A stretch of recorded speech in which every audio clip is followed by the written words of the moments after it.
Hello and welcome to the Unlock Lab. I'm so glad that you're here. I'm Tosca DiMatteo and I'm the founder of Tosca Coaching and Consulting. The work I do is to help you and your organization with their human skills. As today, in a world that is more automated, that is more AI focused, we must remember that our competitive advantage always, as individuals, is our humanity. And so if you are looking to bring human skills into your organization, the deepest foundation of the work that you can do, please reach out at CoachTosca.com. I'm excited that you're here today because I just gave a 10-minute presentation on inner critics. And I wanted to talk to you about the process that I used.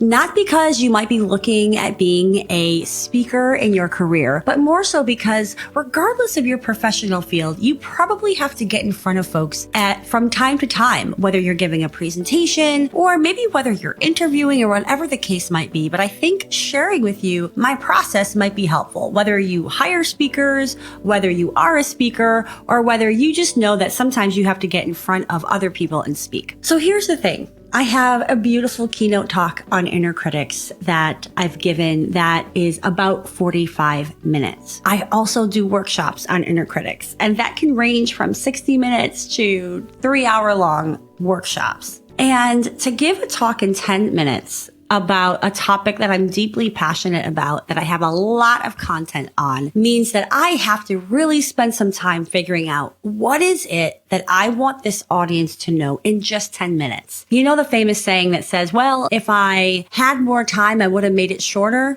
That's the concept of creating really, really concise content. So what I first did is I took out my script notes from a workshop that I've done recently. And I really honed in on what is it that will be most impactful for this particular audience.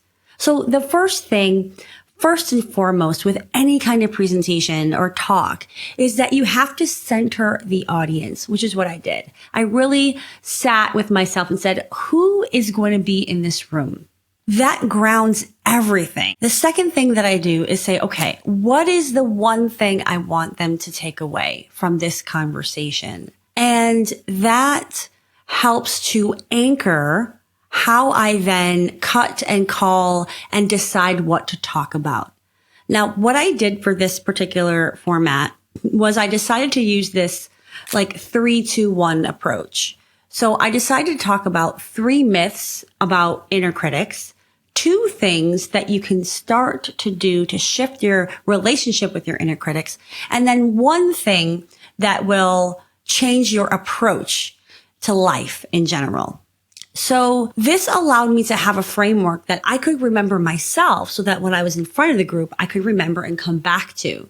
But the other thing is that it really helps me create a through line in the storytelling that I was doing. So what I did was I then created my notes and like my script, so to speak, for this 10 minutes. And then I chose like what stories might I want to tell. And I also included a lot of questions that I wanted to ask the audience because I wanted to give myself that flexibility of audience engagement as well. Then what I did is I practiced this 10-minute talk to make sure that I could do this in the time allotted. I think the worst thing is when you're given an amount of time within a broader context and you just completely ignore the time that you have. It is so important to make sure that you know you can really be in that timing that you're given, because A, that respects the audience, that respects the organizer, and it respects yourself in terms of making sure that you're being clear and concise with the content that you're giving and then not babbling.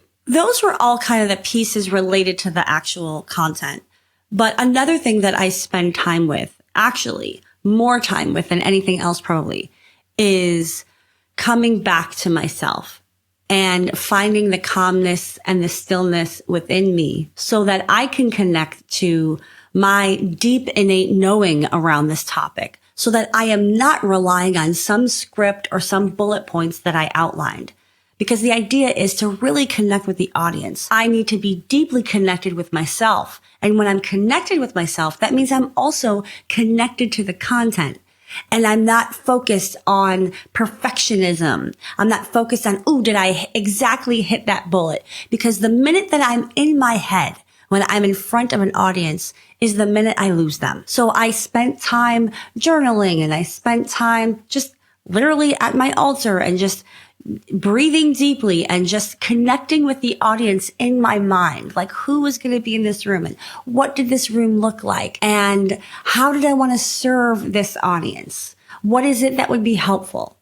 I even pulled a card to give myself something grounding and helpful that was not from my head, but from some greater source. And so the piece that's about my own self, because look, I talk about inner critics, but I can be my own worst critic. So I have to do that work in advance to get out of my own way, to be able to provide content in a way that is engaging, that's motivating, and that's inspirational, but that also helps people to actually take the action to shift their relationship with their inner critic.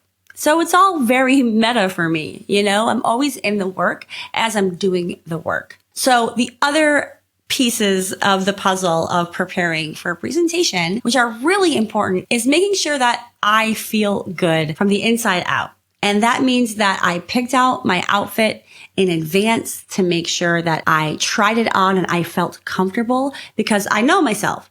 And if I'm not feeling comfortable and I'm not feeling the way I want to feel, then that's going to impact my performance and my ability to do my job well.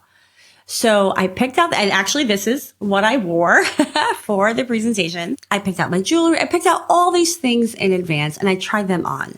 And there's also technical things to consider as well.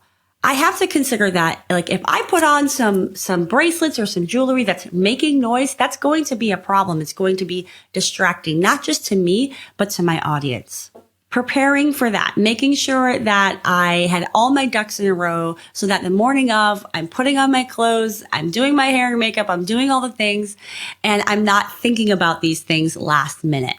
That way, again, I can be my most confident self, my most embodied self, and the self that's focused not on me, but actually focused on who I'm serving. So again, whether you're interviewing, whether you're preparing a presentation yourself, whatever the case might be, maybe you do have an opportunity to speak in front of others for a few minutes, 10 minutes, or maybe even half an hour. I think all of these things are things you can consider in terms of how to prepare. Now, I want to share some other elements of preparing for this talk that's important too, because part of preparing for me is also about the marketing and the branding piece of building my business. So the other piece that I brought together was this idea of, okay, well, how am I going to take advantage of this opportunity of getting in front of this room so that I can show people, prospective clients, what it looks like when I get in front of a room and how I show up. So I also went through the effort of collaborating actually with the person hosting the event to have the event recorded for both of us. So I was thinking in advance, okay, I have this opportunity, and how do I use it to support the brand that I'm building, to support the business that I'm building, in addition to supporting the audience themselves. So I decided to invest in having it recorded because I wanted to have this footage in my repertoire for my marketing needs. The other thing that I did in preparing was I said, what else can I do to add value to this audience? And I was like, you know what? I can bring 3 of my books. I wrote a chapter in an anthology book called Culture Impact. And I was like, you know what? This will be a great opportunity to give a few books away to folks that participate in the audience. And so I brought those. And I also brought a bunch of my bookmarks that I have for this book that also serve as a business card as well. So I was really looking at what are all the ways that I can add value? What are all the ways that I can engage this audience and bring maybe a little bit of magic or surprise as well? What are all the things in my arsenal? And it all worked out really well. So I'll just share a little bit of that. So I left in plenty of time to get to the event because let me tell you, in New York City, you never know how the subways are going to go. And I did have to wait longer than normal for my subway. So that was great that I gave myself the buffer time. And this may sound like duh, but sometimes we don't think about these things. Like, how are you actually setting yourself up for success? Like, if you're giving a presentation in a big meeting, then show up early. Get the feeling of the room so that you feel comfortable there. Figure out what you need in that space. These are all parts of preparing and making sure you show up as the best version of yourself, fully confident. So I arrived early and I was able to put my things down. I was able to figure out where should I sit that makes the most sense. I also was able to pour myself a glass of water and make sure I had that available, because one of the things I've learned about my body is when it's time to, get in front of a room, then I start getting nervous and my body just reacts, right? And so I get a dry mouth and all the things. So I made sure I had that available to me so that, again, I'm setting myself up for success. I had my iPad with me and that had, my bullet points on it so that I had that available in case I lose track, because that does happen when I'm embodied and I'm just, speaking from the heart and I'm sharing what I think this audience will benefit from hearing. Sometimes I lose my space or my place in that conversation. And so I had that iPad right in front of me and I could go to it when I lose my place. And actually, I did lose my spot at one point during that 10-minute talk. And I had the iPad and I just looked at it really quick and I was like, oh yeah, right. This big point is what was coming next. And, part of that is being human. It's not about being perfect when you're presenting. It's about all the other things that I'm talking to you about, all the preparation and about really being present in the moment at the end of the day. Here's the thing. I did go a minute or two over. So that was not ideal, but I'm not beating myself up over it. I'm like, oh, yes, it was supposed to be 10 minutes and it ended up being like almost 12. But I gave myself space and grace because also I think there was space and grace in the agenda and I wasn't egregious about it, but I need to get better on this. Like I have opportunity to grow and improve for sure. And that's what I will do. I think that I was able to get some audience interaction, which was great. And again, part of that is what takes up some of that time that you can't account for. Maybe you want the person to speak for 30 seconds, but they speak for a minute and a half, and then you have to adjust. But I did get some audience engagement, which was great, because a part of what happens when you're speaking is you're just so passionate about like sharing your wisdom and knowledge that sometimes you can forget, like getting the audience to participate is important and really helpful in the experience. I believe deeply in that. Even only having 10 minutes, I really felt like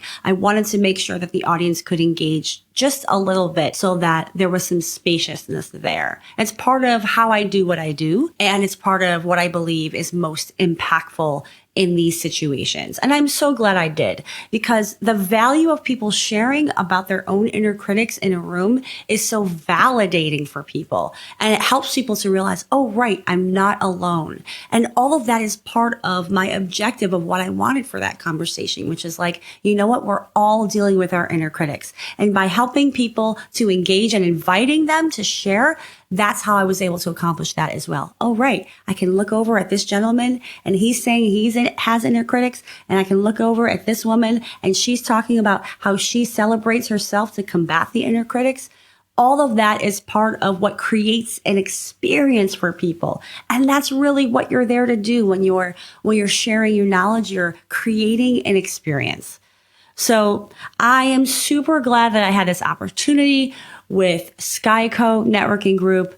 It was a beautiful gathering. There was about 30 people in the room. And it's one of those things, it's like, do people come up afterwards and say, oh my gosh, that was the most amazing thing? No, but that's also not what I expected. I don't set those expectations. And that's the other piece of preparing for a presentation, is really sit with yourself and say, okay, what am I hoping for or expecting from this conversation? And I look back and I say, yeah, my expectation was that I share information that's valuable, but no, I don't expect people to come up to me and say, oh my gosh, I want to hire you as a coach, or like, hey, I want to introduce you to these other people that I think would really benefit. No, because I'm there in service and I'm there to give, and whatever happens afterwards, I just let the universe, dictate what comes of these opportunities. So you may be in that same situation. It's the same thing with like job interviews, right? You may go into a job interview. What is your expectation expectation. If your expectation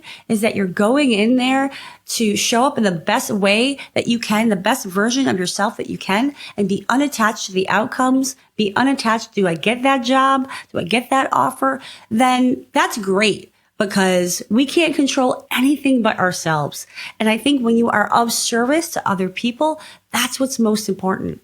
How are you showing up, and how are you setting your expectations that actually rely only on yourself and no one else? Then you can walk away and say, yeah, I did the thing. I showed up. I wasn't a perfectionist about the bullets that I wanted to talk about. I allowed the room to kind of dictate some of the conversation.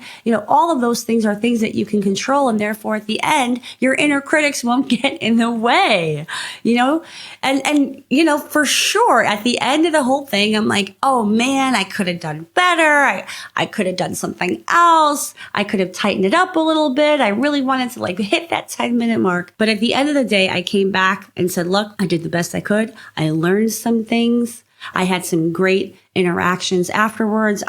People gave me feedback that it resonated and it was helpful. There were people that did make commitments to some of the action items that I offered, which one of them was about journaling for the next 5 days.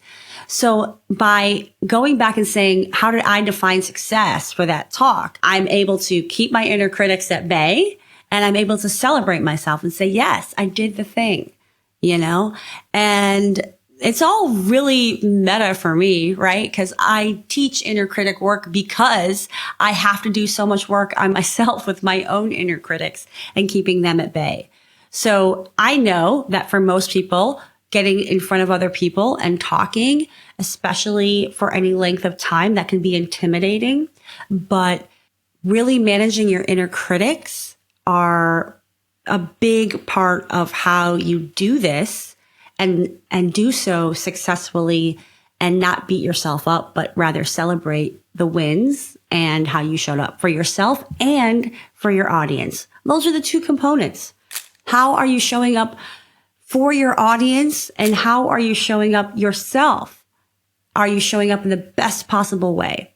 And have you given yourself the time, the grace, and have you set yourself up for showing up in that best version of yourself? These are the things that you can do to prepare for win-win situations. I'm so glad that you were here, and I hope this was helpful for you. And if you have any questions, please feel free to reach out with the notes in this platform, and I'd be happy to talk to you more about really shining and stepping into the spotlight wherever that makes sense for you, whether you're in business development, whether you're a speaker, whether you're a leader in your organization.